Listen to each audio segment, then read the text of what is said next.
Every Monday, Moral Maze, we like to begin the week with alliteration. Jack Fonseca from Campaign Life Coalition, he joins us. How are you? I'm wonderful, Michael. Apart from the cold sore.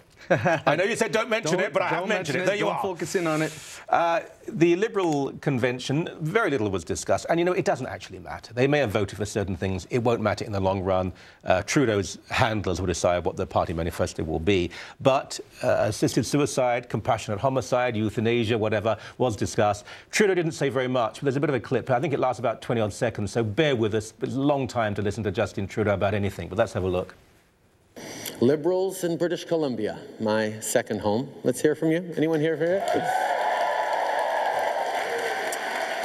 Are again challenging us to expand our idea of what it means to be a free citizen in a modern democracy. This time, they want us to reflect on giving terminally afflicted Canadians the choice to end their pain and suffering and plan their own death with dignity. Yeah, kill him! Liberals in BC especially want to kill him. Come on, man. Be profound. People don't just read what's been written for you. What about putting money into end-of-life care and trying to empathise with people who've lost their spouses and they're depressed? What about actually leaping into something further than the cliche and the soundbite? Jack. I mean, but this is Justin Trudeau. This is a man who also thinks you can make jokes about people dying in Ukraine. It's worrying, though, when so many people applaud what they don't understand. Well, it is, and it is frightening in the sense that the Liberal Party as a whole, as the party members, have adopted legalizing euthanasia as part of their policy. Now, Trudeau himself has not yet signed his name onto it as a campaign promise yet, but it's frightening because if he does, and if he becomes Prime Minister, then euthanasia will become the law of the land, and we will descend, I guarantee you 100%. If euthanasia is legalized in any instance at all in Canada, we will descend into the nightmare world that the Netherlands is currently experiencing with their slippery slope.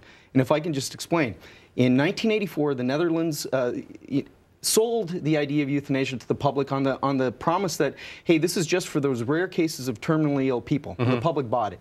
Then they expanded it to the chronically ill who are not dying. In 1993, they expanded it to perfectly healthy people who are merely depressed. Then they expanded it, the Dutch doctors started killing newborn babies in their cribs who have disabilities, lethally injecting them. In 2006, they under the Groningen Protocol, they then permitted euthanasia for children under age 12 who requested through their parents. Currently, government reports of euthanasia in the Netherlands admit that there are hundreds of cases each and every year where doctors or even nurses, which is against the law, simply terminate their patients without request or consent. This will happen in Canada. You know, sometimes I reject the slippery soap argument. I just think it doesn't add up. But I think you're right in this. And the same is happening in Belgium. Everywhere where euthanasia is accepted, it doesn't stop. It's wrong in itself, but it doesn't stop there. Well, it's always pushed further. Once you accept killing as a solution to human suffering, that idea has to grow. Okay. It has to expand. Smiley Virus. I don't know if you like her music, but not at all. Well, you know, I used to buy her DVDs and CDs for your daughter. I hope it was. I hope it was my daughter's and not my son's. Maybe today it will be my son's. We have a clip here which is much more interesting than the Justin Trudeau one. How could it be anything otherwise? Not for everybody, but let's have a look.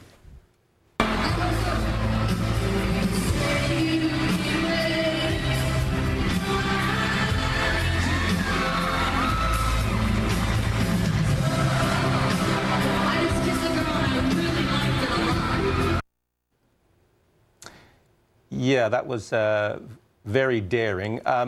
It didn't last very long, that kiss. I mean, when you really want to be famous as a lesbian on TV, it's meant to be a bit more passionate than that. But she really has descended. It's rather a shame because there's something wholesome about her.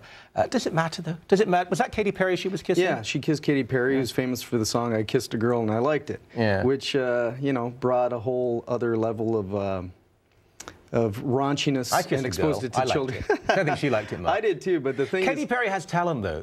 Katy Perry has a certain wit and a charm, and I think there's something to her. Smiley Virus, there's nothing there at all. Oh, she's terrible. But not, you know, the worst part of this, though, is even though it was a brief kiss, her tour is, parents are contacting the record label and asking that it be canceled because they call it pornographic. And the problem is that there's children as, 9 years old and younger, little girls who are watching a grown woman kiss another woman. If any parent, after seeing her performances for the past 6 months, if any parent for a 9-year-old is still getting tickets, then they're a disgrace. They haven't learned by now. But, I mean, look, she's entitled to do whatever she wants to do. I mean, that's up to her. But as a parent, there's no way.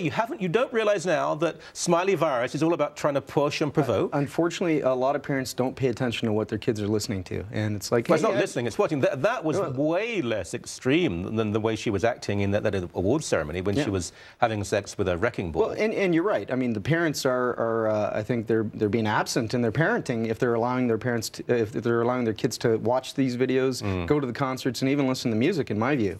But it does happen. And there was a media report where one parent said, I wasn't expecting it. I took my 9-year-old daughter, and I didn't expect to see a porn show. Well, and I walked out. Frankly, she's an idiot then, because look, if you do, as I say again, I get a bit tired of parents who say, I had no idea. You had no idea? I mean, this is what she does.